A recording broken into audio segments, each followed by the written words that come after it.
Dear students, in polar regions like Alaska and northern Canada, a splendid display of the color is seen in the sky. Appearance of dancing pink and green color of the light is so fascinating and equally mysterious for the human beings.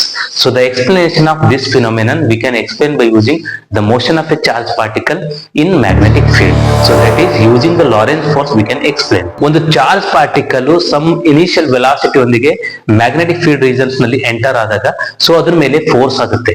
ಈ force ಅನ್ನು ನಾವು Lawrence force ಅಂತ ಕೂಡ ಕರಿತೇವೆ.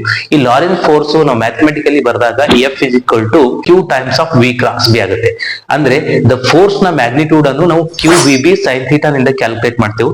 The direction of the force perpendicular to the plane containing velocity and magnetic field vector. Velocity ಮತ್ತು magnetic field ಇದ್ದಂತ plane ಗೆ perpendicular ಆಗಿ ಆ ಫೋರ್ಸ್ ಡೈರೆಕ್ಷನ್ ಆಗುತ್ತೆ.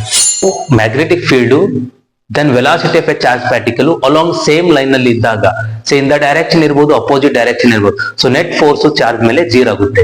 ಸೊ ಬಟ್ ಯಾವಾಗ ನಾವು ಮ್ಯಾಗ್ನೆಟಿಕ್ ಫೀಲ್ಡ್ ಪರ್ಪೆಂಡಿಕ್ಯುಲರ್ ಆಗಿರುತ್ತೆ ಅಂದ್ರೆ ಅವಾಗ ಚಾರ್ಜ್ ಪಾರ್ಟಿಕಲ್ ಸರ್ಕ್ಯುಲರ್ ಆರ್ಬಿಟ್ ನಲ್ಲಿ ರೊಟೇಟ್ ಆಗುತ್ತೆ. ಈ ಸಪೋಸ್ ನಾವು ಮ್ಯಾಗ್ನೆಟಿಕ್ ಫೀಲ್ಡ್ ಮತ್ತು ವೆಲಾಸಿಟಿ ಮಧ್ಯೆ ಯಾವುದೇ ಒಂದು ಕೋನ ಅಥವಾ ಆಂಗಲ್ ಫಾರ್ಮೇಶನ್ ಆಗಿದ್ದಾಗ ಅಲ್ಲಿ ವೆಲಾಸಿಟಿ ಎರಡು ಕಾಂಪೊನೆಂಟ್ ಗಳಲ್ಲಿ ಸ್ಪ್ಲಿಟ್ ಆಗುತ್ತೆ. ಸೊ ಒಂದು ನಾವು ಪರ್ಪೆಂಡಿಕ್ಯುಲರ್ ಕಾಂಪೊನೆಂಟ್ ಅಂತ ಕರಿತೇವೆ, ಇನ್ನೊಂದು ಪ್ಯಾರಲ್ ಕಾಂಪೊನೆಂಟ್ ಅಂದ್ರೆ ಮ್ಯಾಗ್ನೆಟಿಕ್ ಫೀಲ್ಡ್ ಡೈರೆಕ್ಷನ್ ಅಲ್ಲಿ ಇರುತ್ತೆ. ಸೊ ಮ್ಯಾಗ್ನೆಟಿಕ್ ಫೀಲ್ಡ್ ನಲ್ಲಿ ಡೈರೆಕ್ಷನ್ ನಲ್ಲಿ ಇದ್ದಂತ ವೆಲಾಸಿಟಿಯಿಂದ ಚಾರ್ಜ್ ಮೇಲೆ ಯಾವುದೇ ಫೋರ್ಸ್ ಆಗೋದಿಲ್ಲ.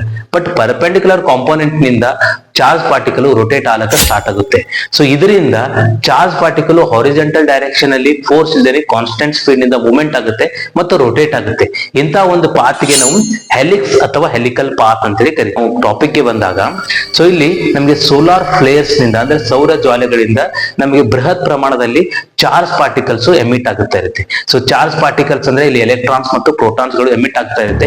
ಈ ಚಾರ್ಜ್ ಪಾರ್ಟಿಕಲ್ಸ್ ಭೂಮಿಯ ಸಮೀಪಕ್ಕೆ ಬಂದಾಗ ಪೋಲ್ ರೀಜನ್ಸ್ ಗಳಲ್ಲಿ ಮ್ಯಾಗ್ನೆಟಿಕ್ ಫೀಲ್ಡ್ ನಮ್ಗೆ ಲೈನ್ಸ್ ಡೆನ್ಸಿಟಿ ಹೆಚ್ಚಾಗಿರುತ್ತೆ, ಅಂದ್ರೆ ನಿಯರ್ ಕ್ಲೋಸ್ ಆಗಿರುತ್ತೆ. ಮ್ಯಾಗ್ನೆಟಿಕ್ ಫೀಲ್ಡ್ ಸ್ಟ್ರೆಂತ್ ಕೂಡ ಹೆಚ್ಚಾಗಿರುತ್ತೆ.